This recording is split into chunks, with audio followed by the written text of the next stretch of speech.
The Invisible Man by H. G. Wells. Chapter 8. In Transit.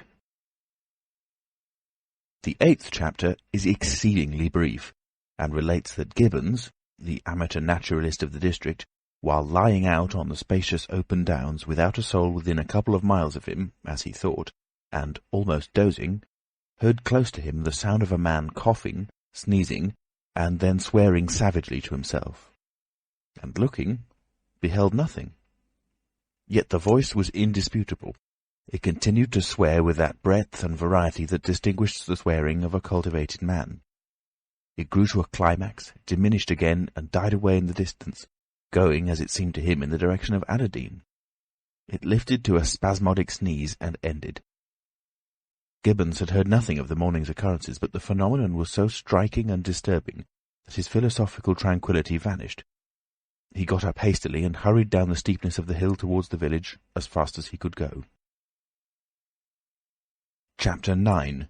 Mr. Thomas Marvel. You must picture Mr. Thomas Marvel as a person of copious, flexible visage, a nose of cylindrical protrusion, a liquorish, ample, fluctuating mouth, and a beard of bristling eccentricity. His figure inclined to embonpoint. His short limbs accentuated this inclination. He wore a furry silk hat, and the frequent substitution of twine and shoelaces for buttons, apparent at critical points of his costume, marked a man essentially bachelor. Mr. Thomas Marvel was sitting with his feet in a ditch by the roadside over the down towards Adderdean, about 1.5 miles out of Iping. His feet, save for socks of irregular open work, were bare. His big toes were broad, and pricked like the ears of a watchful dog. In a leisurely manner — he did everything in a leisurely manner — he was contemplating trying on a pair of boots. They were the soundest boots he had come across for a long time, but too large for him, whereas the ones he had were, in dry weather, a very comfortable fit, but too thin-soled for damp. Mr. Thomas Marvel hated roomy shoes, but then he hated damp. He had never properly thought out which he hated most, and it was a pleasant day, and there was nothing better to do. So he put the 4 shoes in a graceful group on the turf, and looked at them. And seeing them there among the grass and springing agrimony, it suddenly occurred to him that both pairs were exceedingly ugly to see. He was not at all startled by a voice behind him. "They're boots, anyhow," said the voice. "They are charity boots," said Mr. Thomas Marvel, with his head on one side, regarding them distastefully. "And which is the ugliest pair in this whole blessed universe, I'm darned if I know." Said the voice. "I've worn worse. In fact, I've worn none. But none so audacious ugly, if you'll allow the expression. I've been cadging boots, in particular, for days, because I was sick of them. They're sound enough, of course, but a gentleman on tramp sees such a thundering lot of his boots. And if you'll believe me, I've raised in nothing in the whole blessed country as I try as I would but them. Look at them. And a good country for boots, too, in a general way, but it's just my promiscuous luck. I get my boots in this country 10 years or more, and they treat you like this." "It's a beast of a country," said the voice, "and pigs for people." "Ain't it?" said Mr. Thomas Marvel. "Lord, but them boots, it beats it." He turned his head over to his shoulder at the right, to look at the boots of his interlocutor with a view to comparisons, and lo, where the boots of his interlocutor should have been were neither legs nor boots. He was irradiated by the dawn of a great amazement. "Where are you?" said Mr. Thomas Marvel, over his shoulder and coming on all fours. He saw a stretch of empty downs with the wind swaying and remote green-pointed furze bushes. "Am I drunk?" said Mr. Marvel. "Have I had visions? Was I talking to myself? What the—" "Don't be alarmed," said a voice. "None of your ventriloquizing me," said Mr. Thomas Marvel, rising sharply to his feet. "Where are you? Alarmed, indeed." "Don't be alarmed," repeated the voice. "You'll be alarmed in a minute, you silly fool," said Mr. Thomas Marvel. "Where are ye? Let me get my mark on you." "Are you buried?" said Mr. Thomas Marvel after an interval. There was no answer. Mr. Thomas Marvel stood bootless and amazed, his jacket nearly thrown off. "Peewit," said a peewit very remote. "Peewit, indeed," said Mr. Thomas Marvel. "This ain't no time for foolery." The down was desolate, east and west, north and south. The road, with its shallow ditches and white bordering stakes, ran smooth and empty north and south, and, save for that peewit, the blue sky was empty too. "So help me," said Mr. Thomas Marvel, shuffling his coat onto his shoulders again. "It's the drink. I might have known." "It's not the drink," said the voice. "You keep your nerves steady." "Ow," said Mr. Marvel, and his face grew white amidst its patches. "It's the drink," his lips repeated noiselessly. He remained staring about him, rotating slowly backwards. "I could have swore I heard a voice," he whispered. "Of course you did." "It's there again," said Mr. Marvel, closing his eyes and clasping his hand on his brow with a tragic gesture. He was suddenly taken by the collar and shaken violently, and left more dazed than ever. "Don't be a fool," said the voice. "I'm off my bloomin' chump," said Mr. Marvel. "It's no good. It's fretting about them blasted boots. I'm off my blessed bloomin' chump. Or it's spirits." "Neither one thing nor the other," said the voice. "Listen." "Chump," said Mr. Marvel. "1 minute," said the voice penetratingly, tremulous with self-control. "Well?" said Mr. Thomas Marvel, with a strange feeling of having been dug in the chest by a finger. "You think I'm just imagination? Just imagination?" "What else can you be?" said Mr. Thomas Marvel, rubbing the back of his neck. "Very well," said the voice, in a tone of relief. "Then I'm going to throw flints at you until you think differently." "But what are you?" The voice made no answer. Whiz came a flint, apparently out of the air, and missed Mr. Marvel's shoulder by a hair's breadth. Mr. Marvel, turning, saw a flint jerk up into the air, trace a complicated path, hang for a moment, then fling at his feet with almost invisible rapidity. He was too amazed to dodge. Whiz it came and ricocheted from a bare toe into the ditch. Mr. Thomas Marvel jumped a foot and howled aloud. Then he started to run, tripped over an unseen obstacle, and came head over heels into a sitting position. "Now," said the voice, as a third stone curved upward and hung in the air above the tramp, "am I imagination?" Mr. Marvel, by way of reply, struggled to his feet and was immediately rolled over again. He lay quiet for a moment. "If you struggle any more," said the voice, "I shall throw the flint at your head."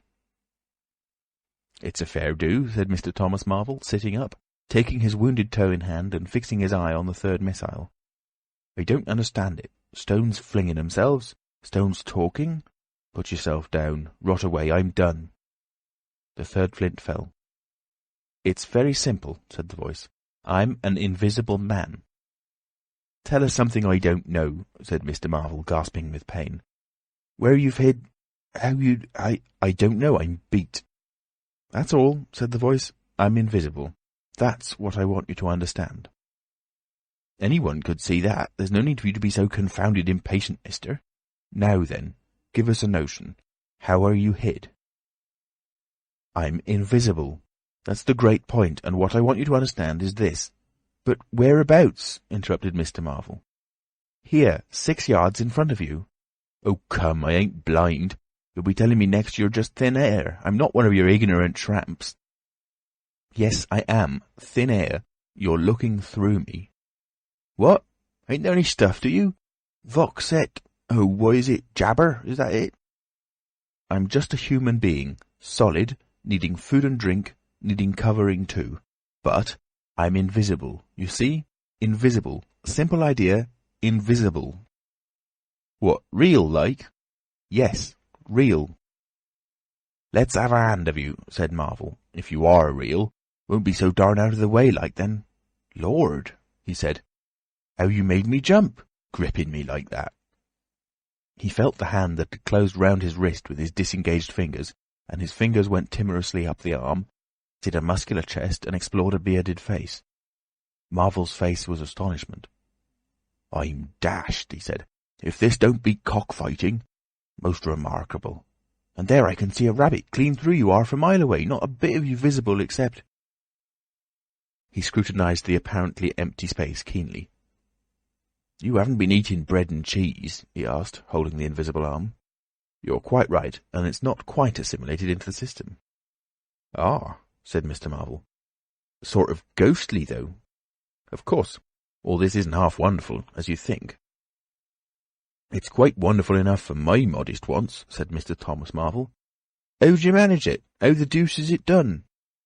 "It's too long a story, and besides—" "I tell you, the whole business fairly beats me," said Mr. Marvel. What I want to say at present is this. I need help. I have come to that. I came upon you suddenly. I was wandering, mad with rage, naked, impotent. I could have murdered, and I saw you." "Lord," said Mr. Marvel. "I came up behind you, hesitated, went on." Mr. Marvel's expression was eloquent. "Then stopped. 'Here,' I said, 'is an outcast like myself. This is the man for me.' So I turned back and came to you, and—" "Lord," said Mr. Marvel, "but I'm all in a tizzy. I ask, how is it, and what you may be requiring in the way of help? Invisible. I want you to help me get clothes and shelter, and then with other things. I've left them long enough. If you won't, well, but you must." "Look here," said Mr. Marvel, "I'm too flabbergasted. Don't knock me about any more, and leave me go. I must steady a bit, and you've pretty near broken my toe. It's all so unreasonable. Empty downs, empty sky, nothing visible for miles except the bosom of nature, and then comes a voice out of heaven, and stones, and a fist. Lord!" "Pull yourself together," said the voice, "for you have to do the job I've chosen for you." Mr. Marvel blew out his cheeks, and his eyes were round. "I've chosen you," said the voice. "You are the only man, except some of those fools down there, who knows there is such a thing as an invisible man. You have to be my helper. Help me, and I will do great things for you. An invisible man is a man of power." He stopped for a moment to sneeze violently.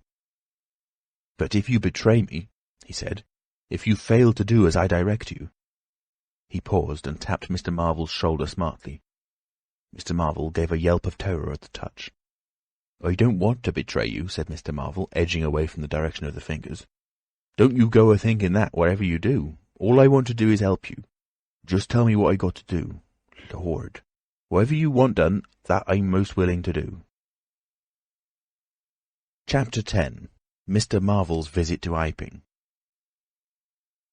After the first gusty panic had spent itself, Iping became argumentative. Scepticism suddenly reared its head.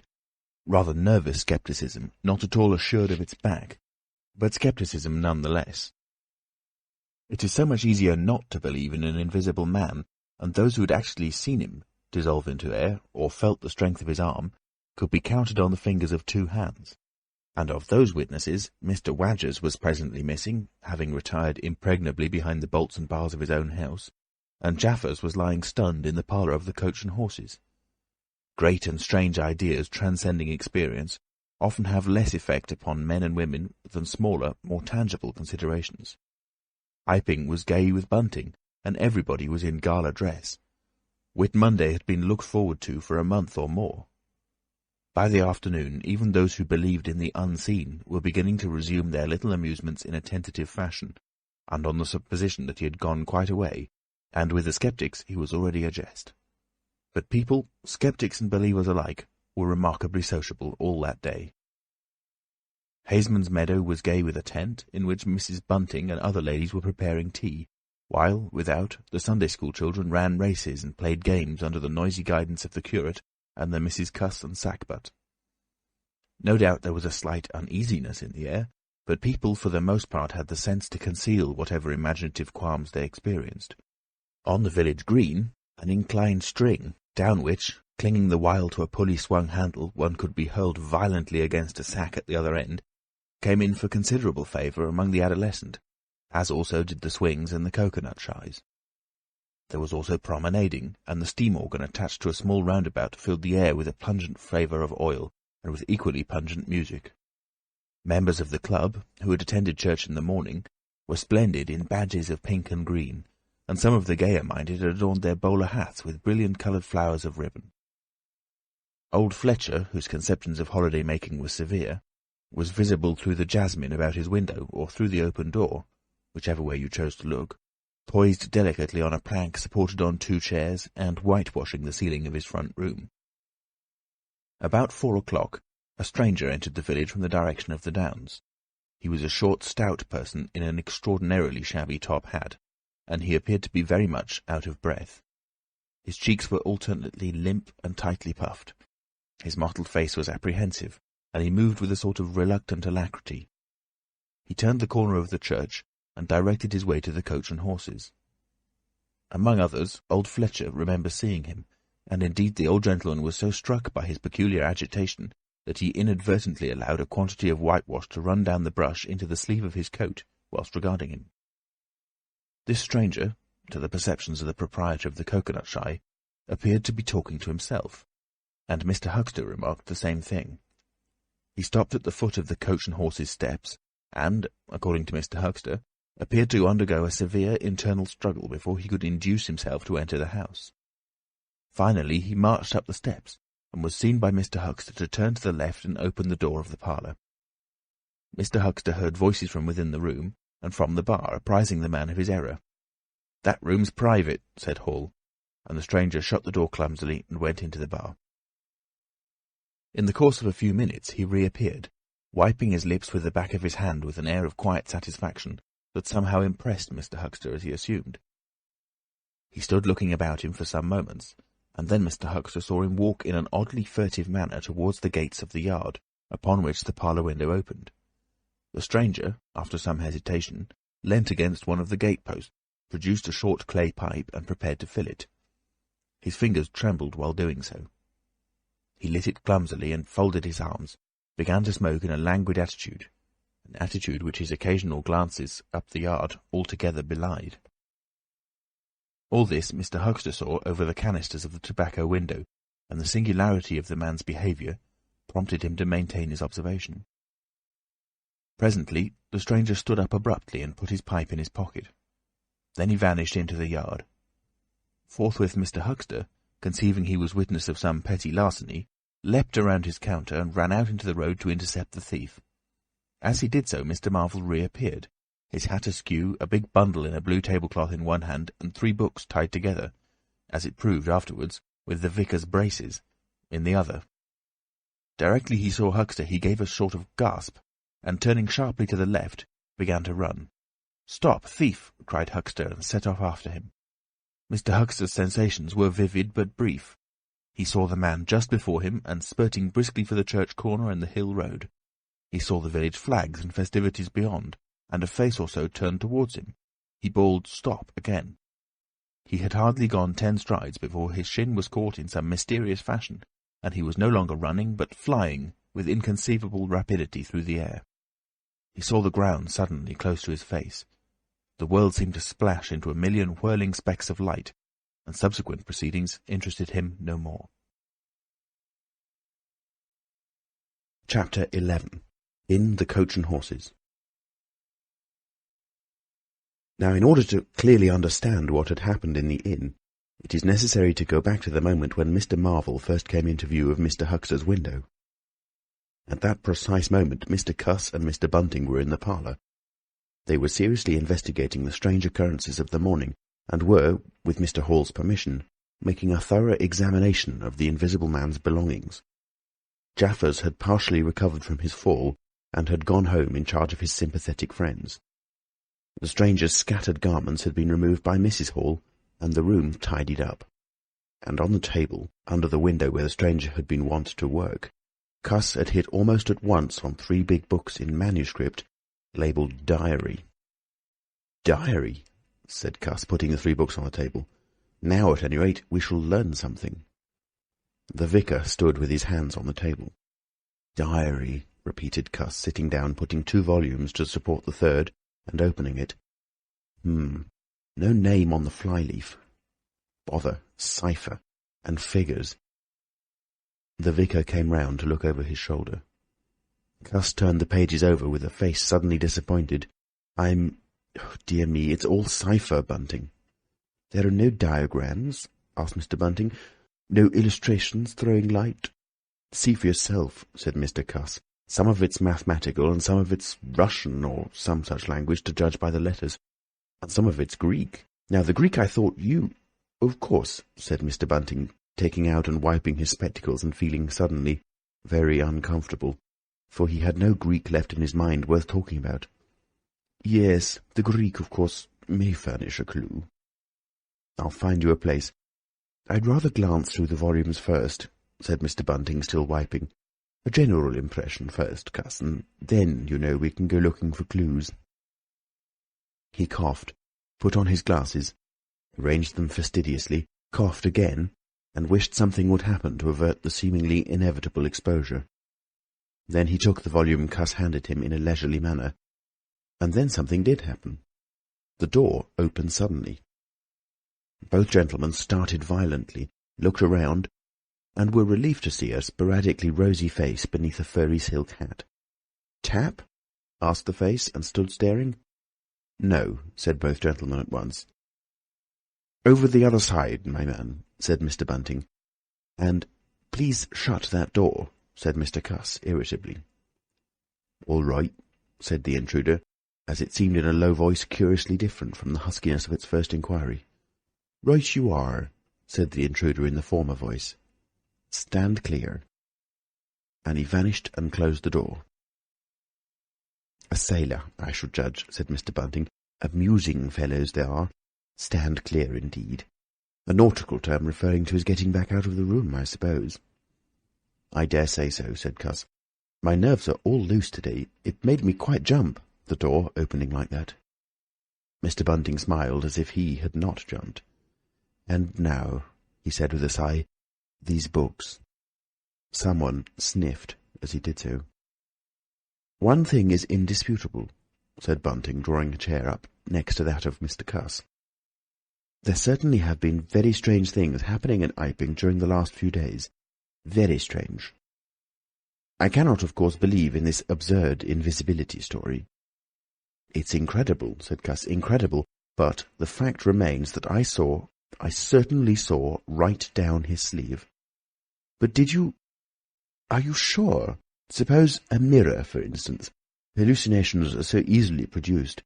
I don't know if you've ever seen a really good conjurer."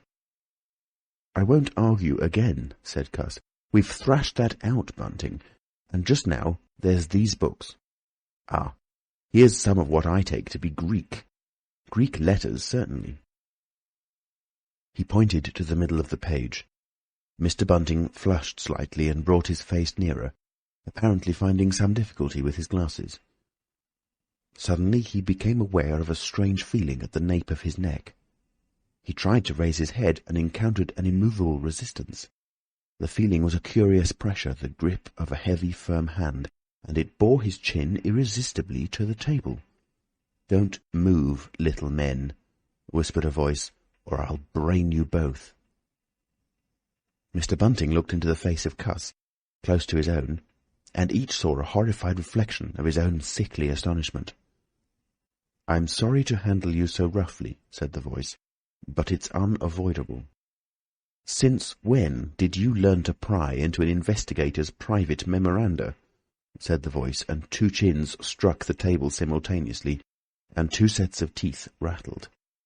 "Since when did you learn to invade the private rooms of a man in misfortune?" And the concussion was repeated. "Where have they put my clothes?" "Listen," said the voice. "The windows are fastened, and I've taken the key out of the door. I am a fairly strong man, and I have the poker handy, besides being invisible. There's not the slightest doubt that I could kill you both and get away quite easily if I wanted to. Do you understand? Very well. If I let you go, will you promise not to try any nonsense and do what I tell you?" The vicar and the doctor looked at one another, and the doctor pulled a face. "Yes," said Mr. Bunting, and the doctor repeated it. Then the pressure on the necks relaxed, and the doctor and the vicar sat up, both very red in the face and wriggling their heads. "Please keep sitting where you are," said the invisible man. "Here's the poker, you see." "When I came into this room," continued the invisible man, after presenting the poker to the tip of the nose of each of his visitors, "I did not expect to find it occupied, and I expected to find, in addition to my books of memoranda, an outfit of clothing. Where is it? No, don't rise, I can see it's gone.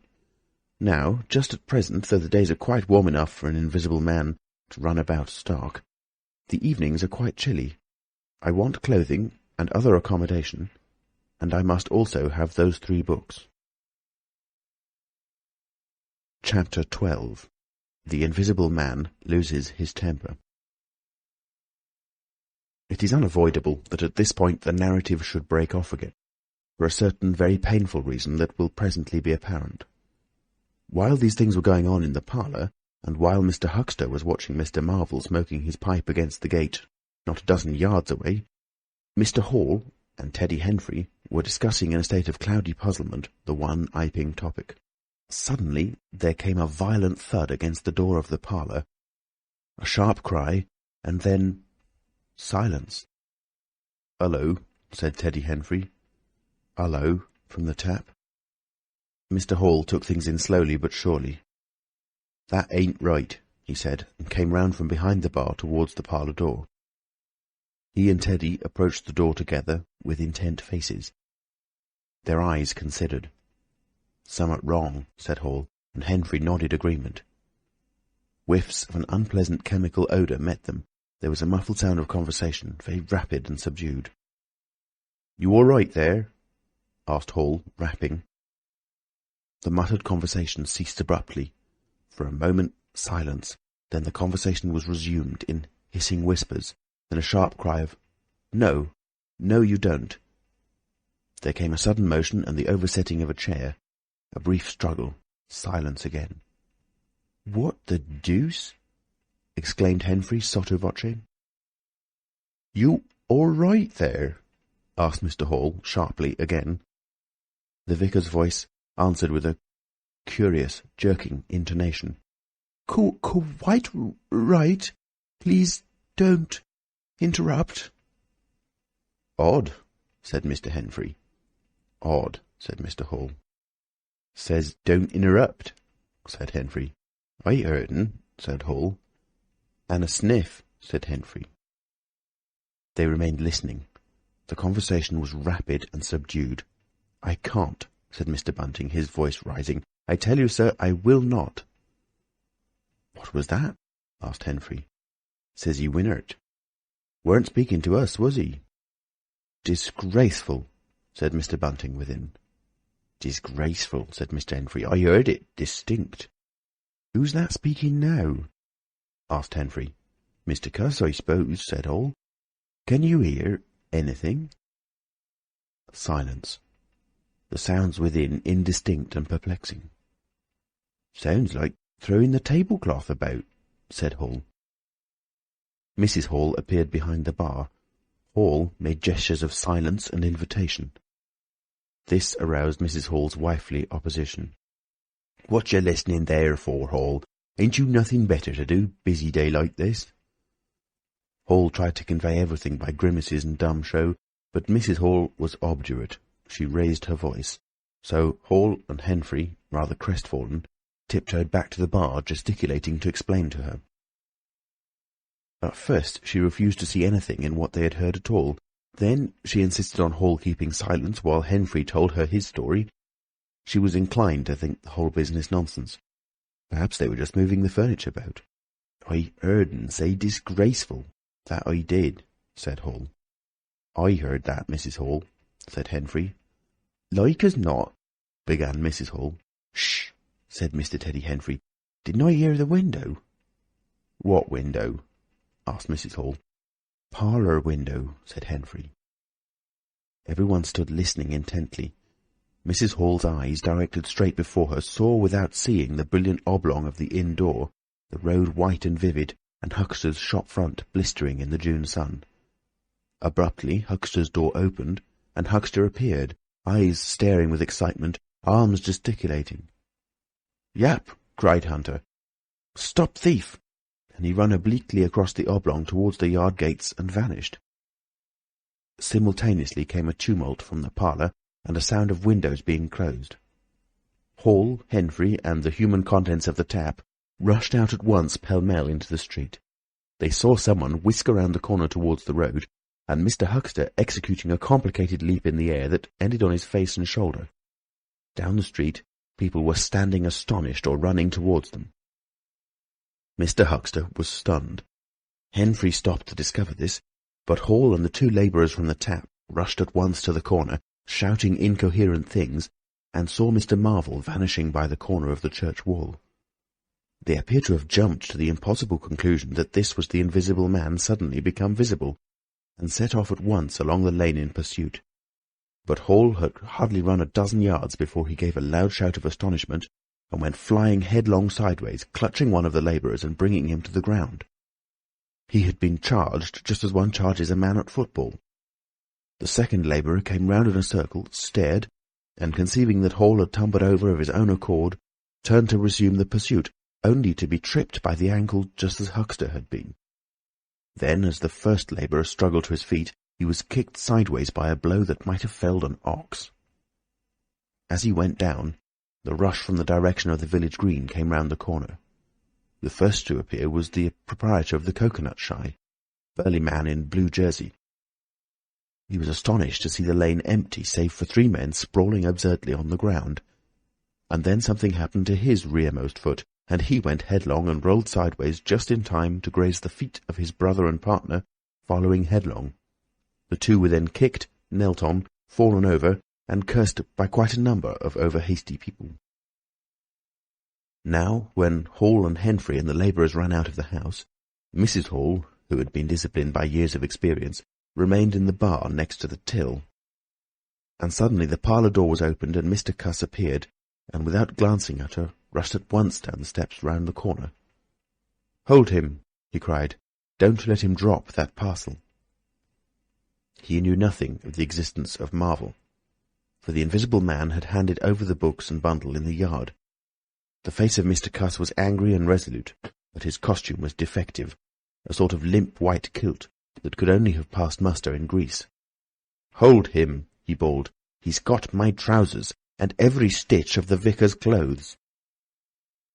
"Tend to him in a minute," he cried to Henfrey as he passed the prostrate huckster, and, coming round the corner to join the tumult, was promptly knocked off his feet into an indecorous sprawl.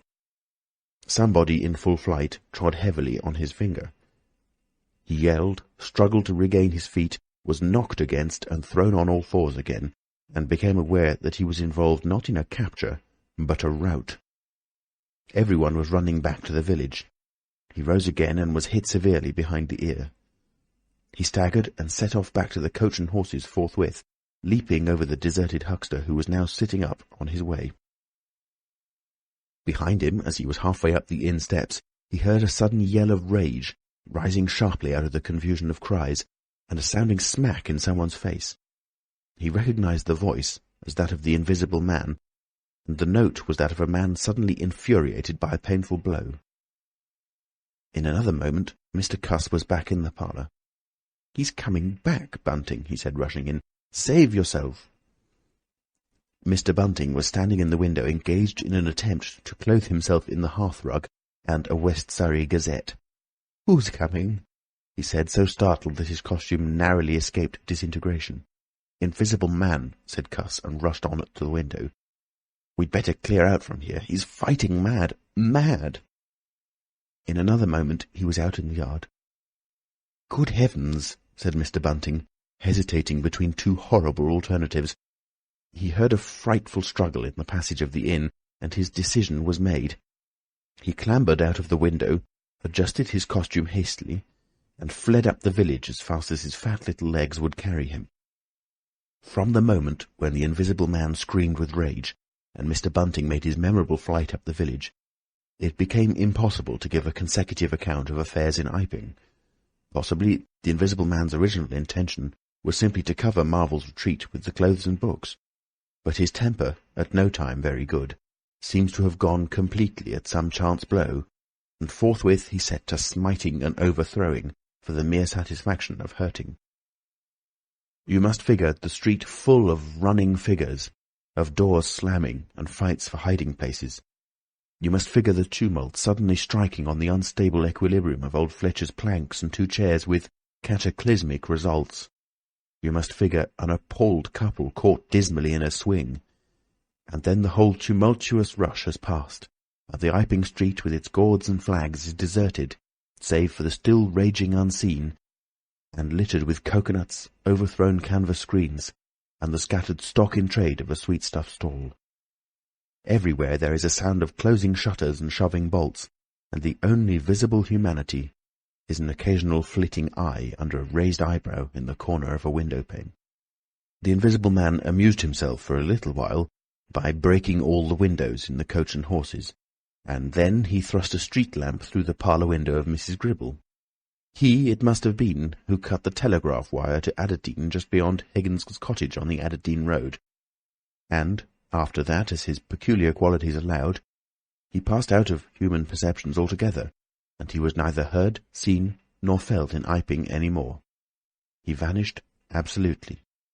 But it was the best part of 2 hours before any human being ventured out again into the desolation of an Iping street. Chapter 13. Mr. Marvel discusses his resignation. When the dust was gathering and Iping was just beginning to peep timorously forth again upon the shattered wreckage of its bank holiday, a short, thick-set man in a shabby silk hat was marching painfully through the twilight behind the beech woods on the road to Bramblehurst. He carried 3 books, bound together by some sort of ornamental elastic ligature, and a bundle wrapped in a blue tablecloth. His rubicund face expressed consternation and fatigue. He appeared to be in some sort of spasmodic hurry. He was accompanied by a voice other than his own, and ever and again he winced under the touch of unseen hands. "If you give me the slip again," said the voice, "if you attempt to give me the slip again—" "Lord," said Mr. Marvel, "that shoulder's a mass of bruises as it is." "On my honour," said the voice, "I will kill you." "I didn't try to give you the slip," said Marvel, in a voice that was not far remote from tears. "I swear I didn't. I didn't know the blessed turning, that was all. How the devil was I to know the blessed turning? As it is, I've been knocked about." "You'll get knocked about a great deal more if you don't mind," said the voice, and Mr. Marvel abruptly became silent. He blew out his cheeks, and his eyes were eloquent of despair.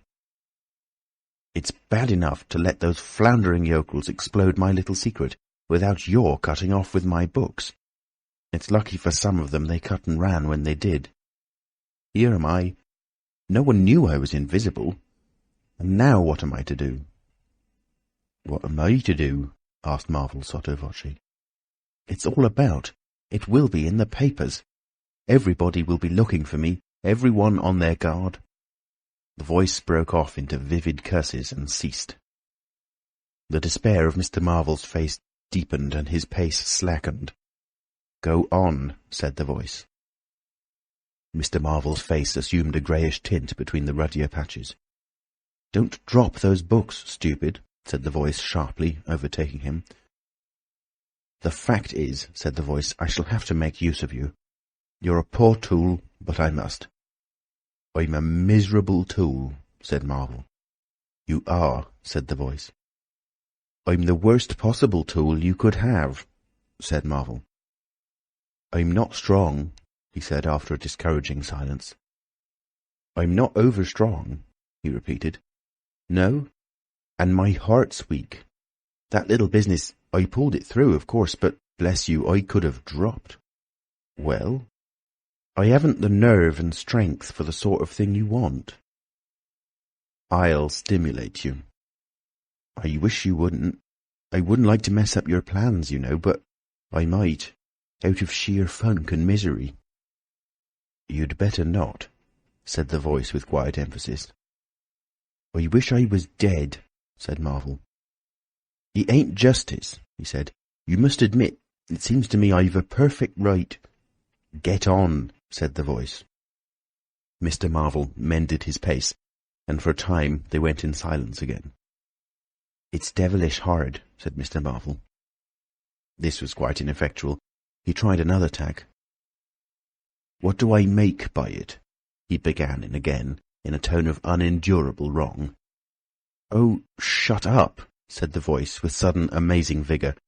"I'll see to you all right. You do what you're told. You'll do it all right. You're a fool and all that, but you'll do. I tell you, sir, I'm not the man for it. Respectfully, but it is so." "If you don't shut up, I shall twist your wrist again," said the Invisible Man. "I want to think." Presently 2 oblongs of yellow light appeared through the trees, and the square tower of a church loomed through the gloaming. "I shall keep my hand on your shoulder," said the voice, "all through the village. Go straight through, and try no foolery. It'll be the worse for you if you do." "I know that," sighed Mr. Marvel. "I know all that." The unhappy-looking figure in the obsolete silk hat passed up the street of the little village with his burdens, and vanished into the gathering darkness beyond the lights of the windows. Chapter 14. At Port Stowe. 10 o'clock the next morning found Mr. Marvel, unshaven, dirty, and travel-stained, sitting with the books beside him and his hands deep in his pockets, looking very weary, nervous, and uncomfortable, and inflating his cheeks at infrequent intervals, on the bench outside a little inn on the outskirts of Port Stowe. Beside him were the books, but now they were tied with string. The bundle had been abandoned in the pine woods beyond Bramblehurst, in accordance with a change of plans in the Invisible Man. Mr. Marvel sat on the bench, and although no one took the slightest notice of him, his agitation remained at fever heat. His hands would go ever and again to his various pockets with a curious, nervous fumbling. When he had been sitting for the best part of an hour, however, an elderly mariner, carrying a newspaper, came out of the inn and sat down beside him. "Pleasant day," said the mariner. Mr. Marvel glanced about him, with something very like terror. "Very," he said. "Just seasonable weather for the time of year," said the mariner, taking no denial. "Quite," said Mr. Marvel. The mariner produced a toothpick and, saving his regard, was engrossed thereby for some minutes. His eyes, meanwhile, were at liberty to examine Mr. Marvel's dusty figure and the books beside him. As he had approached Mr. Marvel, he had heard a sound like the dropping of coins into a pocket. He was struck by the contrast of Mr. Marvel's appearance with this sudden suggestion of opulence. Thence his mind wandered back again to a topic that had taken curiously firm hold of his imagination. "Books?" he said suddenly, noisily finishing with the toothpick. Mr. Marvel started and looked at them. "Oh, yes," he said. "Yes, they're books." "There's some extraordinary things in books," said the mariner. "I believe you," said Mr. Marvel. "And some extraordinary things out of them," said the mariner. "True, likewise," said Mr. Marvel. He eyed his interlocutor and then glanced about him. "There's some extraordinary things in newspapers, for example," said the mariner. "There are." "In this newspaper," said the mariner. "Ah," said Mr. Marvel. "There's a story," said the mariner, fixing Mr. Marvel with an eye that was firm and deliberate. "There's a story about an invisible man, for instance." Mr. Marvel pulled his mouth askew and scratched his cheek and felt his ears glowing. "What will they be writing next?" he asked faintly. "Austria or America?" "Neither," said the mariner.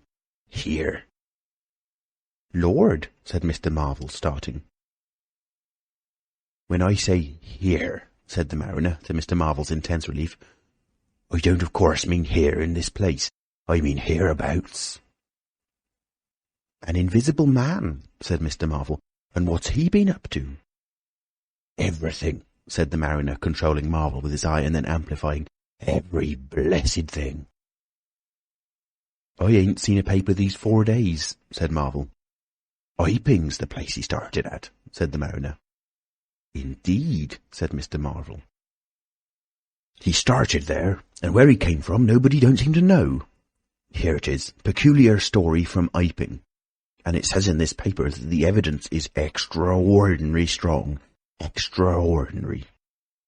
"Lord," said Mr. Marvel. "But then it's an extraordinary story. There's a clergyman and a medical gent witnesses. Saw him all right and proper. At leastways didn't see him. He was staying, it says, at the Coach and Horses, and don't no one seem to be aware of his misfortune. Aware of his misfortune, it says, until in an altercation at the inn, it says, his bandages on his head was torn off. It was then observed that his head was invisible. Attempts were at once made to secure him, but casting off his garments, it says, he succeeded in escaping, but not until after a desperate struggle in which he had inflicted serious injuries, it says, on our worthy and able constable, Mr. J. A. Jaffers. Pretty straight story, eh? Names and everything." "Lord," said Mr. Marvel, looking nervously about him, trying to count the money in his pockets by his unaided sense of touch, and full of a strange and novel idea. "It sounds most astonishing." "Don't it? Extraordinary, I call it. Never heard tell of invisible men before, I haven't, but nowadays one hears such a lot of extraordinary things that—" "That all he did?" asked Marvel, trying to seem at his ease. "It's enough, ain't it?" said the mariner. "Didn't go back by any chance?" asked Marvel. "Just escaped and that's all, eh?" "All?" said the mariner. "Why, ain't it enough?" "Quite enough," said Marvel. "I should think it was enough," said the mariner. "I should think it was enough." "He didn't have any pals? It don't say he had any pals, does it?" asked Mr. Marvel, anxious. "Ain't one of a sort enough for you?" asked the mariner. "No, thank heaven, as one say. He didn't." He nodded his head slowly. "It makes me regular uncomfortable, the bare thought of that chap running about the country. He is at present at large, and from certain evidence it is supposed that he has took, I suppose they mean, the road to Port Stowe. You see, we're right in it. None of your American wonders this time, and just think of the things he might do. Where'd you be if he took a drop over and above, and had a fancy to go for you? Supposing he wants to rob, who can prevent him? He can trespass, he can burgle. He could walk through the cordon of a policeman as easy as me, or you could give the slip to a blind man. Easier. But these here blind chaps hear uncommon sharp, I'm told. And wherever there was liquor, he fancied." "He's got a tremendous advantage, certainly," said Mr. Marvel. "And, well, you're right," said the mariner. "He has." All of this time Mr. Marvel had been glancing about him intently, listening for faint footfalls, trying to detect imperceptible movements. He seemed on the point of some great resolution. He coughed behind his hand. He looked about him again, listened, bent towards the mariner, and lowered his voice. "The fact of it is, I happen to know just a thing or two about this invisible man from private sources." "Oh," said the mariner, interested. "You?" "Yes," said Mr. Marvel. "Me." "Indeed," said the mariner. "And may I ask—" "You'll be astonished," said Mr. Marvel behind his hand. "It's tremendous." "Indeed," said the mariner. "The fact is," began Mr. Marvel eagerly in a confidential undertone. Suddenly his expression changed marvellously. "Ow!" he said. He rose stiffly in his seat. His face was eloquent of physical suffering. "Wow!" he said. "What's up?" said the mariner, concerned. "Toothache," said Mr. Marvel, and put his hand to his ear. He caught hold of his books. "I must be getting on, I think." He edged in a curious way along the seat away from his interlocutor. "But you was just a-going to tell me about this here invisible man," protested the mariner. Mr. Marvel seemed to consult with himself. "Hoax," said a voice. "It's a hoax," said Mr. Marvel. "But it's in the paper," said the mariner. "Hoax all the same," said Marvel. "I know the chap that started the lie. There ain't no invisible man whatsoever." "Blimey! But how about this paper? Do you mean to say—" "Not a word of it," said Marvel stoutly. The mariner stared, paper in hand. Mr. Marvel jerkily faced about. "Wait a bit," said the mariner, rising and speaking slowly. "Do you mean to say—" "I do," said Mr. Marvel. "Then why'd you let me go on and tell you all this blasted stuff, then? What do you mean by letting a man make a fool of himself like that for, eh?" Mr. Marvel blew out his cheeks. The mariner was suddenly very red indeed. He clenched his hands.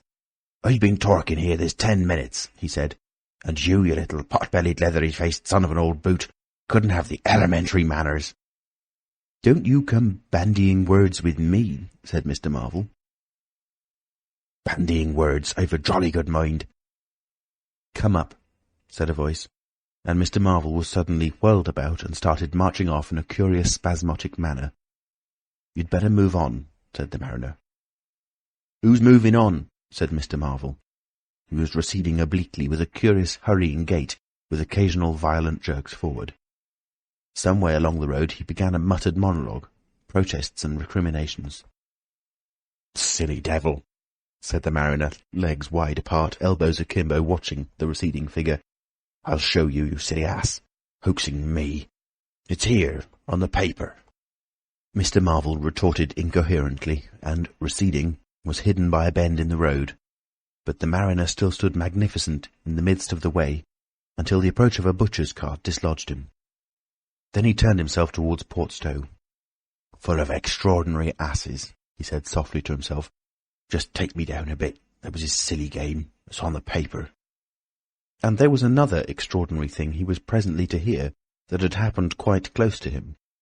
And that was a vision of a fistful of money, no less, travelling without visible agency along by the wall at the corner of St. Michael's Lane. A brother mariner had seen this wonderful sight that very morning. He had snatched at the money forthwith and had been knocked headlong. And when he got to his feet, the butterfly money had vanished. Our mariner was in the mood to believe anything, he declared, but that was a bit too stiff. Afterwards, however, he began to think things over. The story of the flying money was true, and all about that neighbourhood, even from the august London and Country Banking Company, from the tills of shops and inns, doors standing that sunny weather entirely open, money had been quietly and dexterously making off that day in handfuls and rouleaux, floating quietly along by walls and shady places, dodging quickly from the approaching eyes of men. And it had, though no man had traced it, invariably ended its mysterious flight in the pocket of that agitated gentleman in the obsolete silk hat, sitting outside the little inn on the outskirts of Portstowe. It was 10 days after, and indeed only when the Burdock story was already old, that the mariner collated these facts and began to understand how near he had been to the wonderful invisible man.